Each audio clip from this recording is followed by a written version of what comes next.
In this lesson, we will talk about using and creating samples. There are multiple views for the sampler environment. One, completely dedicated, in which we will record and edit our samples. And a shorter view, accessible directly from the sequencer. I've already created a few patterns with samples loaded. To create a new track and load a new sample, press Shift, then New. The new track is created. When I want to create a new sample, I just select the desired line in the instrument box. When New appears here, I push the encoder and choose Sampler in the new window. I've chosen the sampler. Through this shortcut, I have my sampler view. As you can see, it is now empty. I can load a new sample either from this view or from the sampler environment. Sampler number 5 is empty. Why am I doing this from the sequencer? Because this way I can do it while continuing to play. I will start by programming these steps over here. I have no sample. Through the shortcut pushing encoder 1, I will open the browser window and will browse through my system. Select the hard drive, select the desired sound bank, push the encoder, and we'll choose a bass. We can hear that my steps are playing, meaning that I can modify them at the same time. I can go and add another one. Here, I've chosen this bass. I will go into the mixer and lower it a little. As you can see, it's quite easy.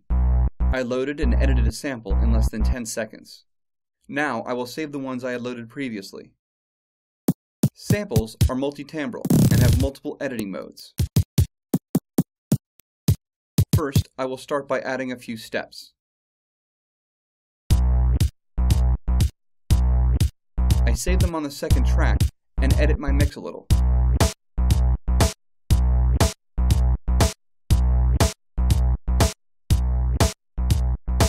On a third track, I will now use a voice sample.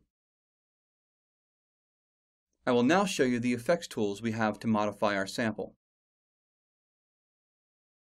Once again, I add a note till the end. I browse through my hard drive. I know that in my samples, under Extras, I have a few voices sampled. I can also play it directly with the keyboard. Here are my voices.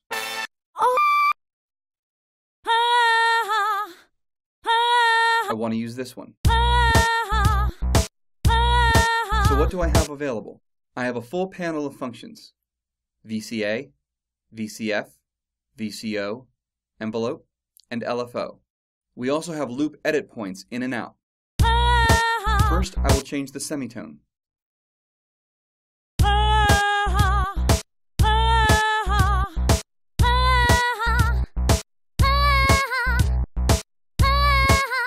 And change my loop endpoint and loop start point. Here, I have a modification factor. If, for example, I choose 10,000, I will move my increments by 10,000 samples. Let's say that I want to do a loop here. As you can hear, the loop is not active. I'm going to activate it.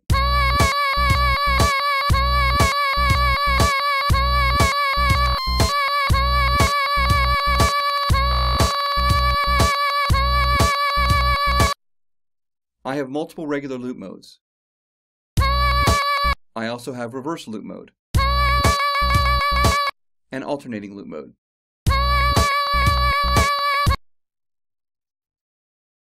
I can also define the number of times the loop will repeat itself. Here I am set to infinity. Now let's modify this parameter. For example, if I set it to 4, the loop will repeat 4 times. Now let's see the effects. I will set this back to infinity and I will modify all the oscillators.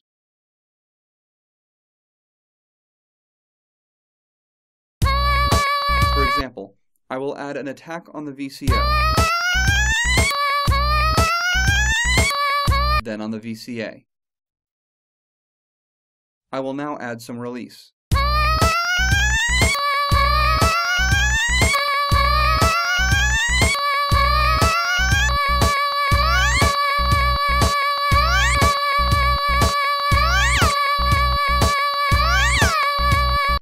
can hear, those effects allow you to modify the sound texture. To finish, I will use the filter.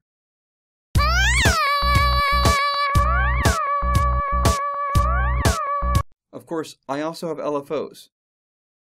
I will use an LFO in the filter that I can synchronize to the tempo.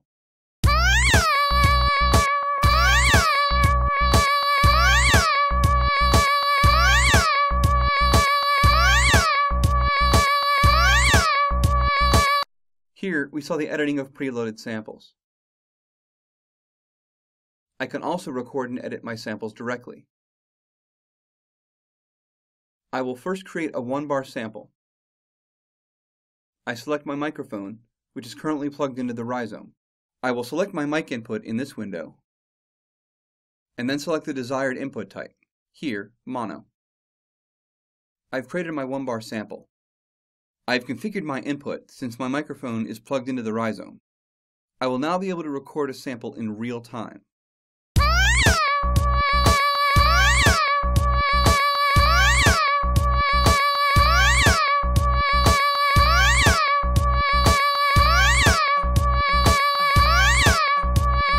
As you can hear, I did not record at a very high volume. This is not a problem. I have a function to normalize, allowing me to go back and edit the newly recorded sample. I will turn off the previously loaded sample. Now I have my newly recorded sample. I can edit or modify it at any time. I can also create a second one. Here I create a new sample. I check the second sample details on the display.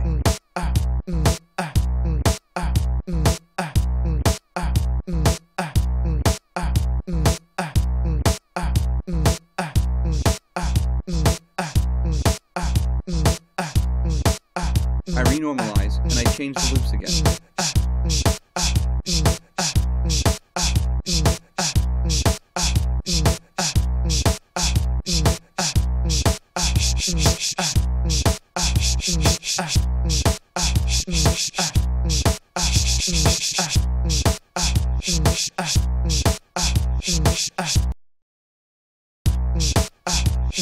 I can also upload samples, which I will do in a second, and time stretchers with the exact same motors as Ableton Live.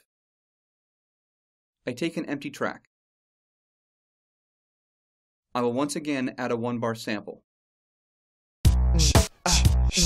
I will browse for a sample that I had previously saved. It is a loop at 120 beats per minute.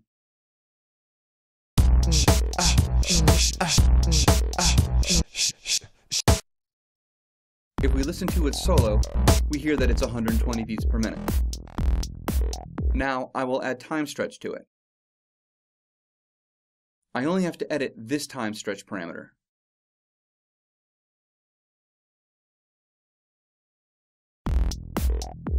Now, let's say I change the tempo. I will follow the tempo and the sample will automatically adapt itself a little, like in Ableton Live.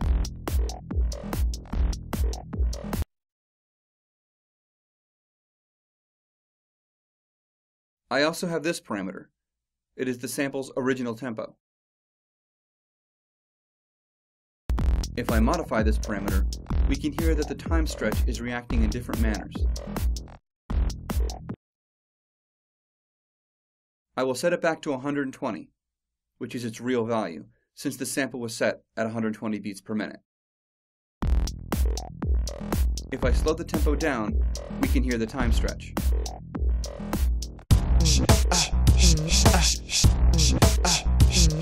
The fact is, time stretch is not activated for the other samples loaded.